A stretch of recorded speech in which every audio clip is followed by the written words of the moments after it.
years, that means that they, in 2 years' time, have a chance of being on that main stage. But for now, it is all Team Spirit and PSG LGD, and they're ready for Game 4. And now...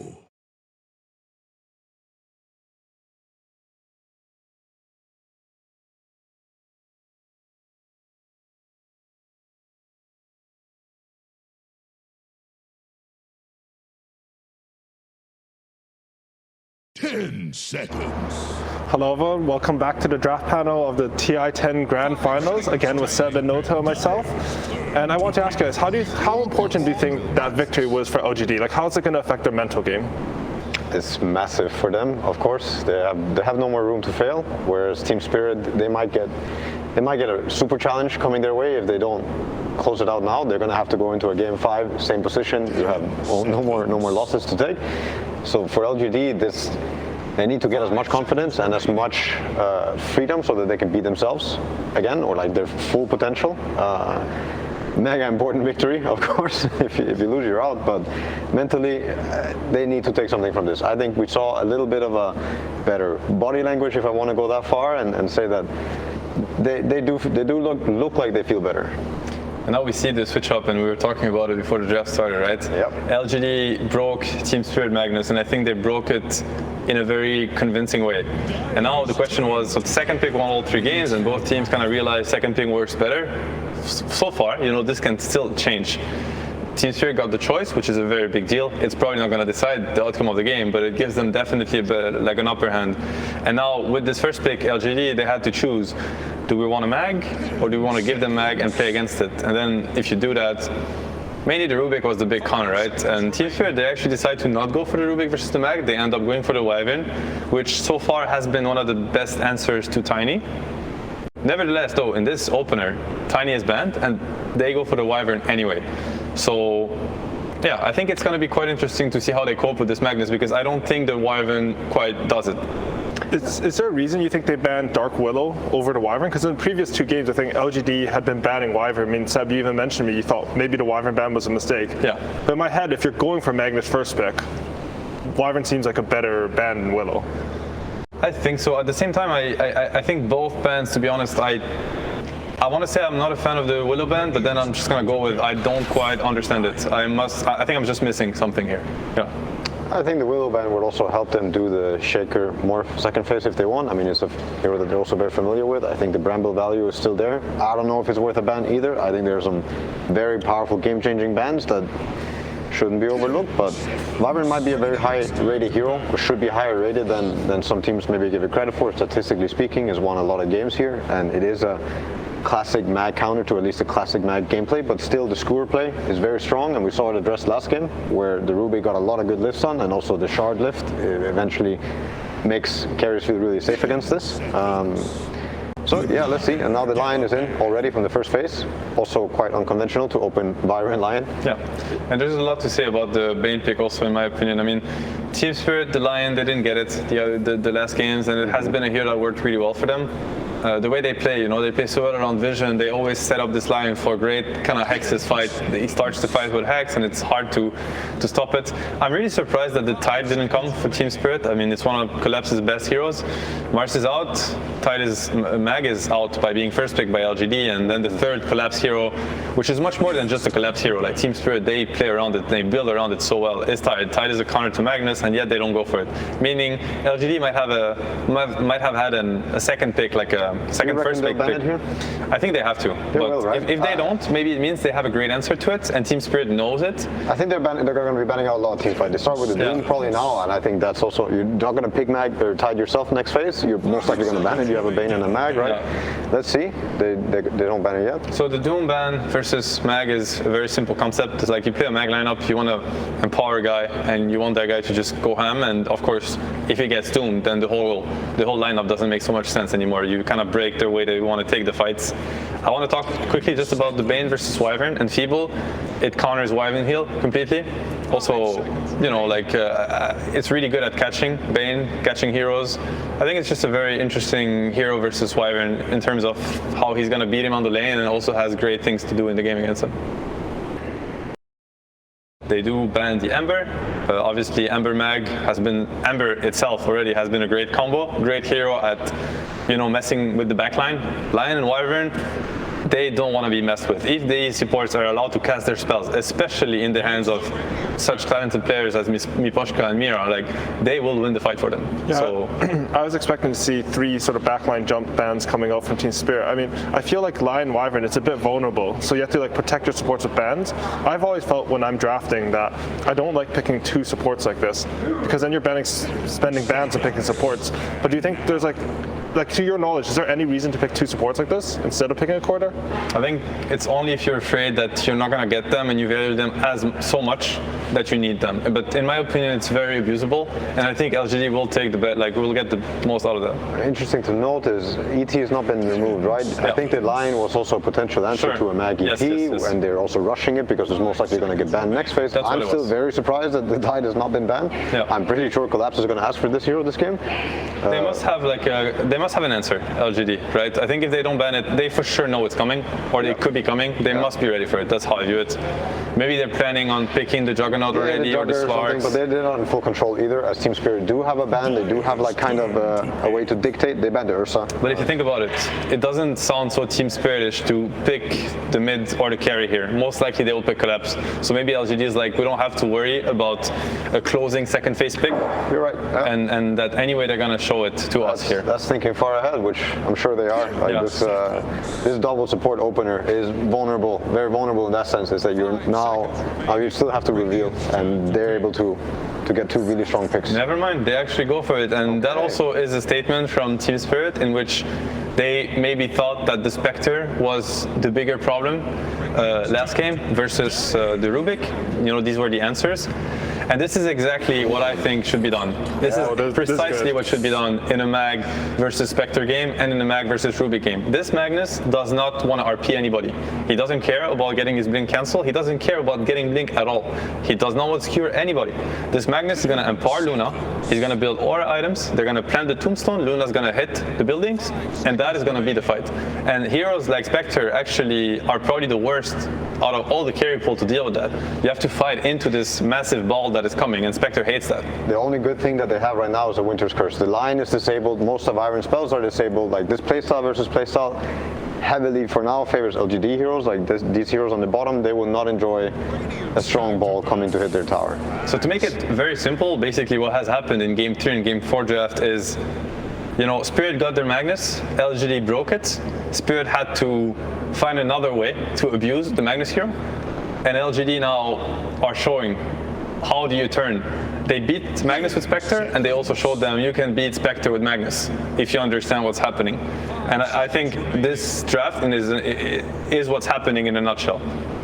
Do you think that Axe does anything to stop that plan? Because to me, Axe is very single target, a bit lane focused almost. I don't think he helps at all. I think this is a hero that does not jump into the ball unless something good is happening already from your teammates. They're running away from some Tinker, they're running away from a Phoenix Egg. They have none of that. Lion and Axe are both going to be waiting for LGD to be afraid or overwhelmed by some sort of damage ability or teamfight ability, but it's not coming so far. I think Team Spirit need to find a really good pick right now. They need to find a really, really strong pick or something that allows them to then force LGD into their playstyle. I'm always scared when I have the last pick though. If I have to last pick a hero that has to solve conditions and be good in lane and do so many things, it's so hard to find that perfect pick, right? Ideally it's 24 and not 23 especially then. Yeah. And he also is going to have to deal with the one-on-one matchup that's going to come his way in. So I want to have the final? Yeah, then the Concat. You see this ball. Perfect. How do you fight into this? Honestly, it is so hard for heroes to fight into this, and they have literally 0 damage. The Spectre Axe is very low damage. This Axe is very low damage. They have no way. Only on one finger. That's all the damage they have. It's going to be very difficult, and I want to also mention the Undying versus Spectre. What he does is you plant the Tombstone, and now there's a zombie on every Illude, so there's no Desolate damage, meaning Spectre damage drops dramatically. In my opinion, I'm very happy to be proven wrong, and there's a reason why these teams are playing the finals and I'm not, but I still see this as being a strategical misread from Spirit. Templar Okay, that changes Dota. So we're going for the lane snowball here, right? You want to get the TA timing, snowball off that. You have single target, Spectre, you can take control of the map and get a lot of pickoffs. I can see that as a possible answer, but it's looking scary for me. They need to play the TA game right now. The TA is a very fast hero. He can go into Roche early. He can snowball and get openings on the map with Deso Blink. I don't know if he's going to go Aghanim's this game so that they can actually do more on the map, but they cannot run into this ball and just click their spells. This is not going to work for Team Spirit. Yeah, this is not a Spectre versus Magnus game anymore. Like, this is a TA game. They have to win on the back of it, and if they don't, then most likely the game is going to look quite grim for them. Or they go really late. The Spectre manages to create a lot of chaos, or the TA manages to create a lot of chaos, and Spectre will get bigger and become kind of like a team fight impact, and then maybe you're going to see Axe and Spectre and all these heroes actually come out and shine, but a lot of weight on TA's shoulders. Yeah, LGD has really done a great job with this draft, in my opinion. I think the momentum right now has completely shifted. But yet again, Team Spirit, incredibly talented players, great laning team, great vision, great execution in team fights. They can pull this off. They definitely can. Keep an eye on those traps.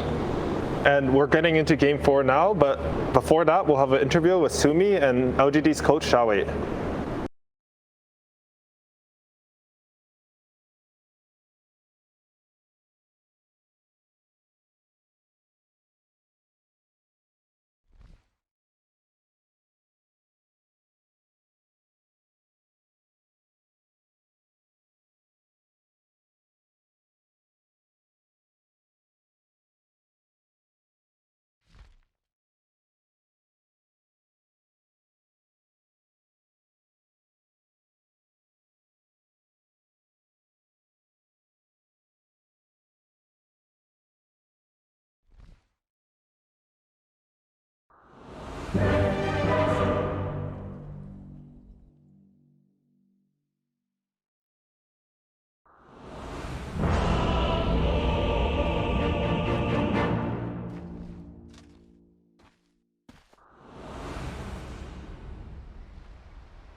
Step lively now. Your admiral is on board. Prepare for battle.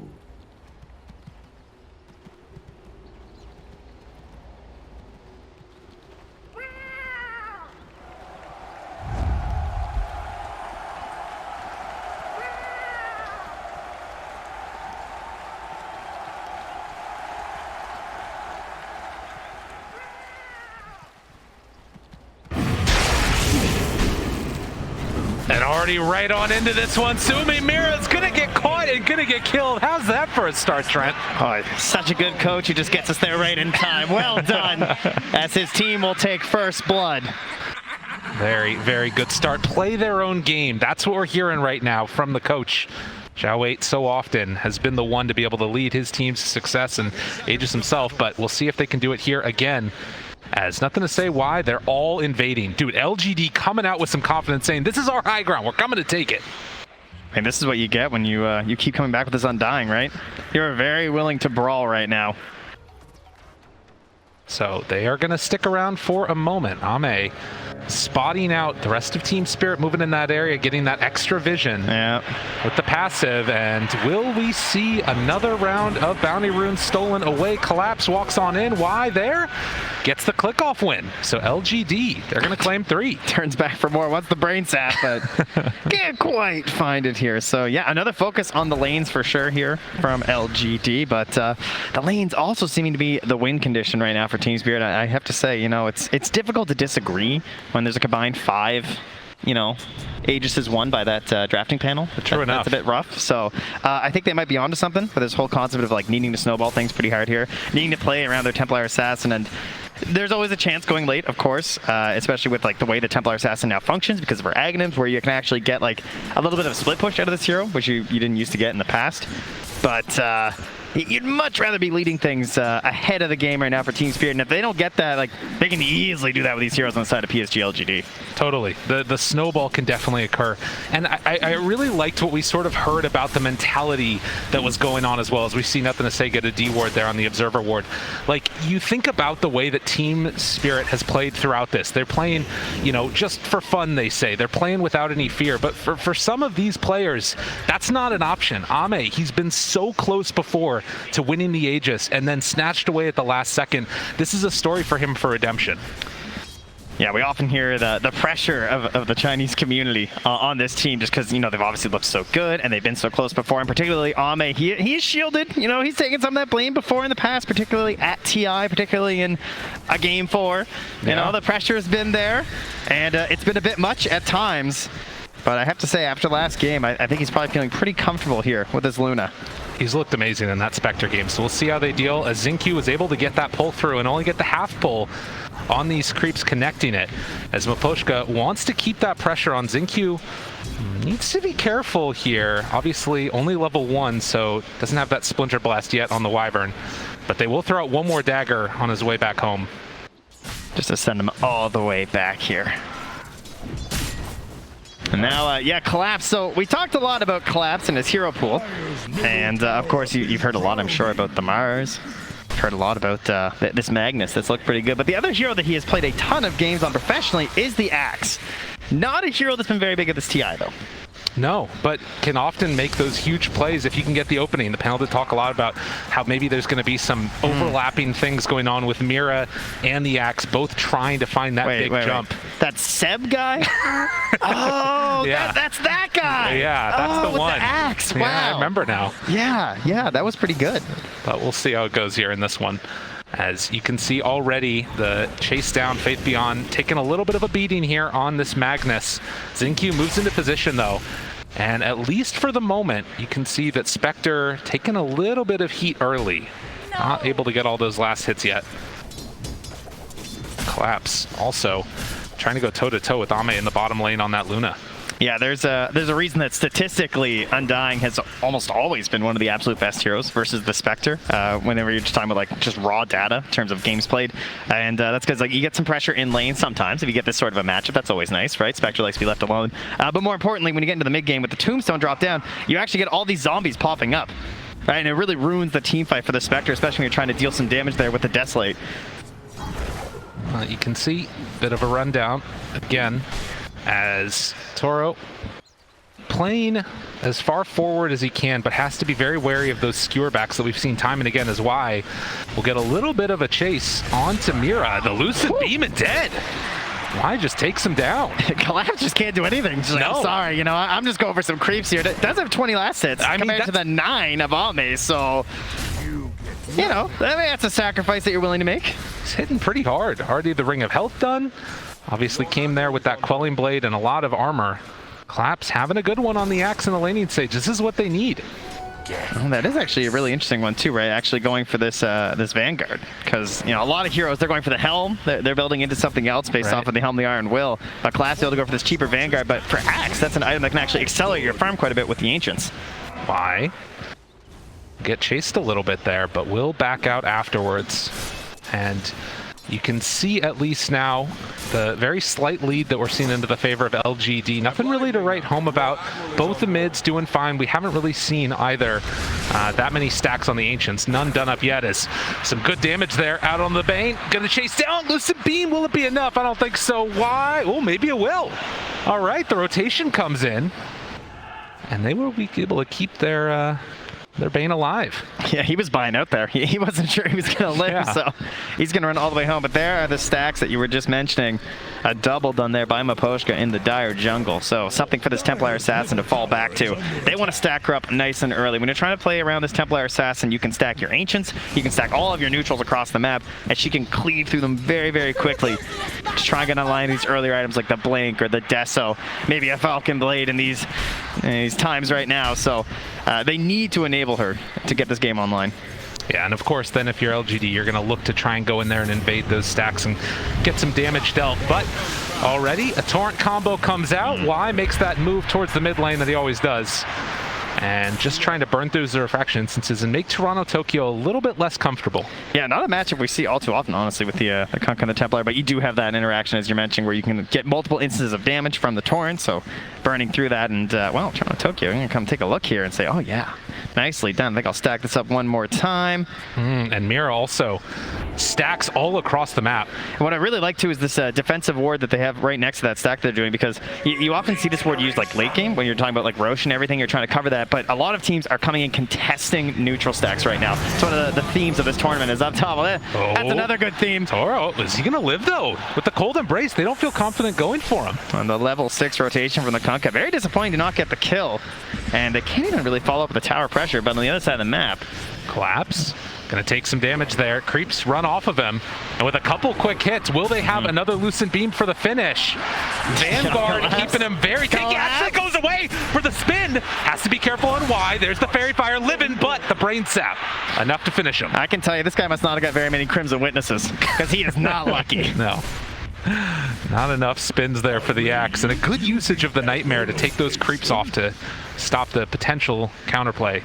Well, they get their kill in the bottom lane, but the missed gank on the Spectre gave so much free time to Toronto Tokyo, as again, another stack. And well, if you don't go for that kill, the other option for the Kunkka is moving through that jungle, doing that rotation, checking out the stack, seeing what's there, maybe stealing a couple, of course. And yeah, will surely make his way over there. And why I'm just going to say, I think we'd like to maybe get an eye on these ones at the very least. We'll block for future stacks, but can they even come and contest this? I mean, there's already a lot of gold built into that.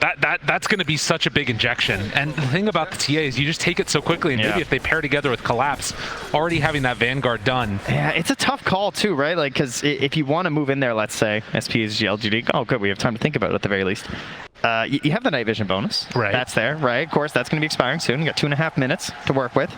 You're not going to have any Eclipse early, though, because, you know, you're obviously stacking into the Lunar Blessing, you're getting yourselves your Glaives, but you also have Undying, you have Kunkka. I would say it's very tempting for them to come and contest this, and at least, like, try and mess with them to try and get some of the XP. Well, they're going to drop the boat already. Mira a little bit off the mark with the stun, but will eventually, well, go down? Yes. XinQ finds the kill, but this is, again, buying that space for Toronto Tokyo, and this is Envision. Soul Rip 2 secure here, and XinQ is like, I'm getting over there, you know, I want to steal some of this. Gonna find a stacked up neutral camp there too. This is just all they're focused on.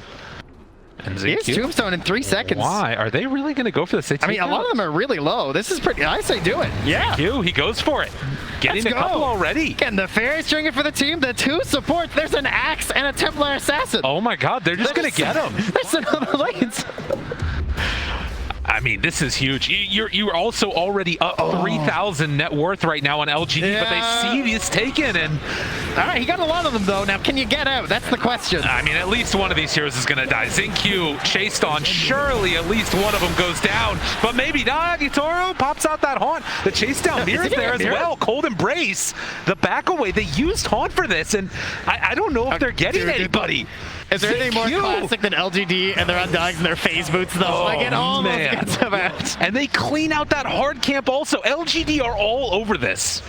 They take down the Undying, but lose out on a bunch of other net worth. They force so many heroes to respond. Look at the top lane. The Helm and the Dominator, Faith Beyond. He's taking the tower. This is clean stuff. LGD, they found their mojo. This is what they needed. That is a large lead. 4K right now at 9 minutes. Like, and look where it is. I mean, it's just all stacked on the cores right now for PSG LGD. Poshka scouting out. Y off to the side. Toro there as well. He's hunting. He's looking for it. They move over. Faith Beyond's here as well. And with this Helm of the Dominator creep, it should be enough. And also coming in to contest this, nothing to say. Well, it's taking away the jungle. It's so cheap, right? It's just a Nightmare into a Torrent. They're threatening the whole time. We've got RP. We've got boat. You don't want to come contest this. They're going to have Fiend's Grip pretty soon here as well for Y. As he goes for a real deep ward. Back behind. That was pinged though. All right, Yeah, they have an idea that's there. That ward is going to scout it out. Yeah, good thing that was there. So those very deep wards on the earlier end will be instantly TP'd to by Makoshka, and just give them that. I don't think so. Yeah, see, this is the LGD we expected to see. Up 5,000 net worth right now at 10 minutes in. What a turnaround that they've been able to have. As this series was looking dire straits for them after the first 2 games, but now coming into this, game number 4, everything's going their way. All right, well, in the past, what has turned these games around for Team Spirit it's been Collapse, you know, showing up, making the plays, but he's got some time. Wants to get that Blink Dagger down on the Axe first. In the meantime, there are a lot of heroes coming to his mid tower. Oh my god, they're bringing numbers. Everybody's here. Poshka, level 5 on that Wyvern, going to try and throw out these Splinter Blasts and slow things down as much as possible, but that tier 1 tower is already dead. Yeah, they're just holding the Tombstone. Again, such a great job of just like not expending anything, right? They're just threatening. They're just holding all this strength. And Collapse, they caught him again. The Nightmare's there. Do they have enough for the kill, though? Oh, yeah. They are going to chase him down. Wait for it. Fiend's Grip afterwards. Easy as pie. They take him down. This is a stomping we got right here. Toro is going to need to play his heart out right now. He is so far behind Ame. It's insane. He's almost getting doubled up on right now. Like, the Undying is almost caught up to him in terms of net worth with that Tombstone dropping in the Ancient Steel. Such an impressive performance for them in Team Spirit. They just really don't have an answer right now. It felt like they got lost halfway through the draft and they still haven't found their way. Well, and you think about that draft, right? They burned through so much of that reserve time early on. And in the end, we're left trying to find a perfect hero, and so far the TA hasn't been able to do it for him. Part of that is just that it's such a one-dimensional plan that not only can you like prepare during the draft as what to do, but in the actual game, like they were so quick to come in and ward up these Ancients. Sure, they missed out on some of the plays in the top of some of those neutrals, but the contest in there, the space made for Faith Beyond to get absolutely massive. No one is even contesting Ame at all, just freeform throughout the jungle. And this has to be like the biggest Axe Blink reveal and Deso reveal on a TA of all time. Yes. They've got to get a ton here on Team Spirit. And of course, that also means that LGD need to be the ones that run into them to allow for that fight to happen.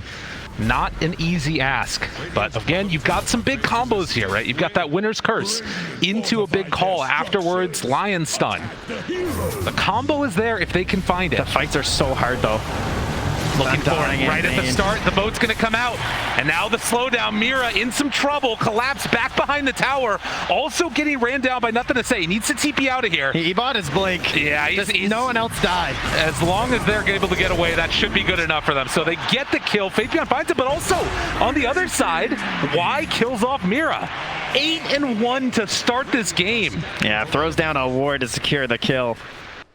Mira, of course, instantly noticing that, but I think Y's going to call it worth, just going to make the tower easy to take. But Poshka was thinking about leaving himself in behind there and maybe finding a Winner's Curse if they want to actually contest to the tower, but I think the call's been made but from the rest of Team Spirit that they're just not ready for that yet. Yeah, they need those items. Need to hit that timing. 7 kill lead, 7,000 gold lead, and Ame's still hitting creeps. I mean, he's just doing what he needs to in this one. Taking a look already at that win probability, they're heavily into the favor of LGD. Put that away. Come on. We got a game going here. My goodness gracious.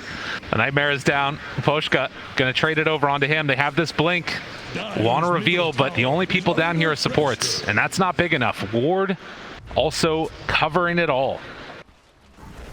But maybe now Team Spirit can at least try and pressure and get this tower and get some momentum going for themselves, because if they don't get something going soon, this game is going to go completely off the rails. I mean, you can already see them struggling here though, right? Like they're bringing everyone down here. They're looking for that fight. Yeah. Everything that they need. It has to be perfectly layered. The call, the curse, trying to find the sight lines for the Templar Assassin. Oh, and Toro caught. Fiend's Grip is there and no help nearby at all. They're going to kill off that Spectre. I love Xingqiu doing that, just dropping the Tombstone. It's just such an important kill for them that they're willing to throw at everything that they have right there.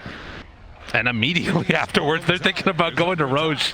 I mean, why not at this point? They could Roche, they could start pressuring that tier 2 top, but the tier 2 top is a lot riskier, right? You're going to have this attempted call from the Axe.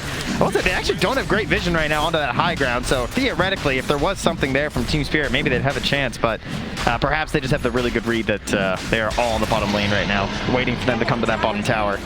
And it's taken so fast. So Roche gonna be claimed. And again, Team Spirit needing to find an answer as LGD want to try and close this one out. Put themselves in a dominant position.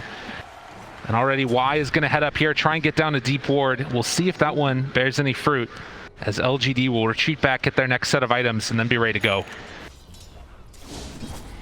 Very reminiscent of Game 2. Now, mind you, it happened a lot later in the game, but essentially we got to the point where Team Spirit were the ones just running around with this Luna and looking like, you know, what are you going to do as LGD? You have to wait for this perfect moment to find your fight. Team Spirit now find themselves in that situation. And one thing that they obviously recognized when they played that Luna strat was just stay together. Don't let the pickoffs happen. Can they find a pickoff right here? No. Look how safe Nothing to Say is playing there with the X. Xingqiu might be the one that gets found. The jump forward call, it's off the mark. And instead, he just heads off to the side. There's the route. Collapse has to back out of here. I mean, there's more people coming nearby. Tokyo gets skewered back. He's caught alone. Can they kill him off? RP, but the winner's curse is trying to turn this. Boat afterwards finishes off that TA, but it's not enough. It's not nearly enough. And if they're not careful, they might lose more. The chase forward Hex, Mira, X marks the spot as they'll pull the Lion back and find another kill. LGD, no mercy.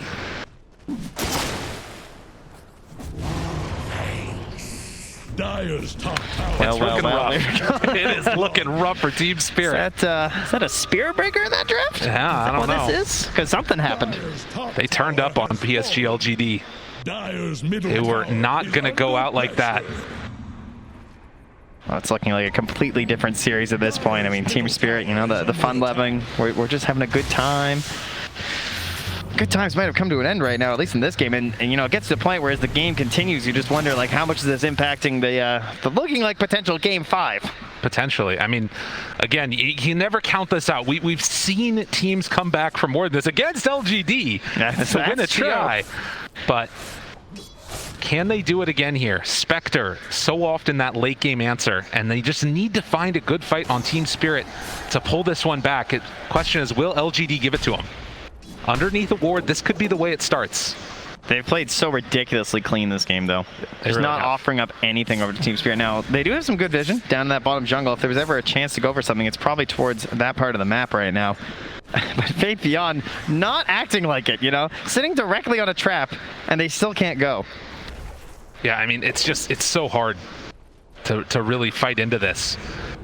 Oh, Tokyo, skewer, oh, it pulls him back in.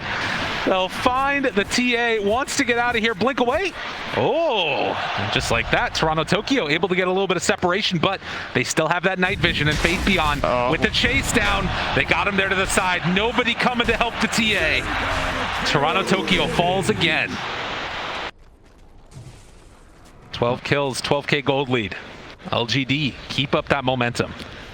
Team Spirit are waiting for the Aghanims on the Spectre. That is going to be their goal play. They might have the blade mill there too. He just gets caught again. Until then, it's just throwing out heroes, you know? Take me.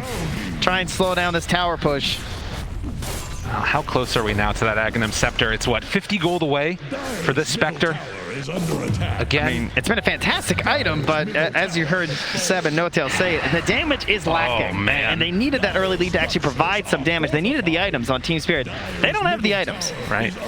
Well, and it's such a good answer here, right? With that Undying being able to sit right up front there with the Tombstone, and then Luna can hit the tower, because the way that Team Spirit win the fight is like when chaos happens and you get a giant curse or something, and they're just not being presented that opportunity. Although, if there is one hero that's very good at breaking formations, it is Spectre, right? The Haunt comes out, there's question marks everywhere, you're not sure where the real one is, and then it's providing vision to the rest of Team Spirit, and then you find the jump. And Axe, a hero that, with the blade mill, can turn some of your advantage into a disadvantage. Looking for something here. It's just a shadow step to start. Now the call. Afterwards, they have Hunt starting to bring Ame down a little bit low. Aegis, 30 seconds left, and now they're leaving him alone for the moment. Turning on to the other supports. Collapse going to TP out, but it's not going to happen. Collapse will go down, and that fight doesn't work. Tokyo pulled back in, refraction gone, and now the chase down happens yet again. Mira hoping to salvage this, but it's not going to happen. One by one, all of Spirit go by the wayside. And that was going into a fight with 30 seconds left on the Aegis too. Oh, so just like, even if you get some of those kills, the reset potential there from LGD. But Team Spirit, you know, they felt the situation that they had to find some sort of a fight maybe outside their base. It's not a good one though. And they used the winner's curse in that last fight. Yeah. That is really painful. Maybe if there was an opportunity right here, but jump in! The Tumbler's toy, are you kidding me? Faith Beyond able to make the play happen. And now focusing down the barracks at 20 minutes, 17-1. I mean, Collapse is smoked up here, but I don't even know if there's a play. Obviously, you have to wait till the Templar Assassin's back. They're hoping for something, anything at this point. They just got mana for Shadow Step. There's a chance, there's a hope, but will it actually come to fruition? I am not sure. Team Spirit just do not have an answer at all. They pop drums, jump them, collapse. Oh my goodness. They just have to give it up. There's no other answer. There's still a tier 1 down bottom at the very least, but I mean, at this point, LGD could turn on the tier 4s maybe. I love how this team plays Undying.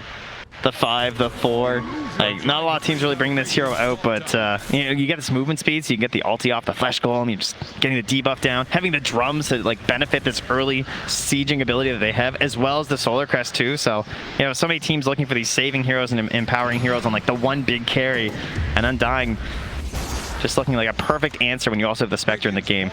And I just think, again, like, what a redemption arc this has been for Ame to be able to pull this back on that Spectre in Game 3 and now in Game 4 on the Luna, playing incredibly clean Dota. Constantly 4-0 and 7. Yep. Does not want to repeat history here. Oh god, did I caster curse him? Oh no. Oh no. Surely it won't happen. 21k lead at 21 minutes. I don't think you have that much power. I don't think anybody does. We'll see though. Hold on, let me check Kyle's Twitter. Just make sure. Mira gets the Hex off, but they call collapse. Mira's gonna try and TP out of here. Does manage to escape, but the axe is down. Toronto Tokyo, oh, cancels TP? Okay. I mean, where are you gonna go? I mean, I guess that, yeah. There's, you know, they got some towers go through. You're not gonna do anything. You might as well try and catch the next wave. That's true. Fair enough. Now, where do you go is a bit of a question. I'll give you that. Might just be dead if you're not careful. Toronto Tokyo, got to be careful there. Stand perfect. Oh, I know this one from my pubs. Yeah. Got to keep the GPM up, you know. Min lane, they got him. Toro forced to jump away from this one, but nothing to say. Still got him in the sights. Able to throw out that Earth Spike, but they're hunting for more. Beyond's coming. Oh, good blink away by Mira, and Toro able to get the TP out, but Mira, the one that's going to pay for the sins, will end up falling there to Xingqiu, and now they're heading up again. Beyond has had this troll for so long. I feel like he wants to end the game with it, you know, like reward it for its servitude. Well, this might just be the time. I mean, Ame is up there. Out. Send them in. Roche is capable of respawning, but they're looking to just try and end this right now. No Magnus to pull him back into the fountain. There's the jump to start it. This has to be the jump, right? Maposhka behind. He's got Winner's Curse, waiting for an opportunity, but can they get an opening? There's no TA for 10 seconds. That might be an issue. Oh, it's dangerous. Yeah, they don't quite have enough. And TA, without a quick way to get in there, they'll have to let it go for the moment. But Maposhka, they've still got a ward here. And now they don't. Collapse has been smoked for so long. They just can't find an opening. LGD, just this impenetrable wall that doesn't break formation. Yeah, they just keep popping them, but they can't find their fight. They might even be running low at this point. 19-1. So now, with Roche respawned, LGD dotting their I's and crossing their T's and looking to close this one out with the shard in tow. This is an emphatic victory at this point. You know, this is not the way you want to go into a Game 5 from Team Spirit. It's one thing to just like have a loss and sort of be like, okay, well, you know, we couldn't close it out in 3, but that's cool. We're gonna do it in 4, whatever. You remember those 2 games, guys? Right. They seem a long time ago. And they seem like a very long time ago at this point. Faith Beyond pulls back there. Yule Scepter afterwards, but nobody's close enough to turn that into a fight. Another Shadow Step used just to slow down Faith Beyond from going in for another round of this. Toronto Tokyo's just drawn on the map down there. Throwing every trap possible to hold on that one tier 2, right? Force them to go for the throne. And they're gonna do it. Walks right on in. Happy to oblige. Ame, he's ready. He wants to not relive the ghosts of the past. He wants to close this Game 4 out here in style. And so far, he's doing it. Turns now onto the Ancient Haunt out afterwards. Where's the fight? I'm not seeing it. Going deathless so far. They turn now onto Y. Just grip to the side. Oh, the catch on the collapse. Y's not dying. Nobody's dying. They all fall again as GG is called 23-3. A statement from LGD. Did he get a blink call? It didn't happen.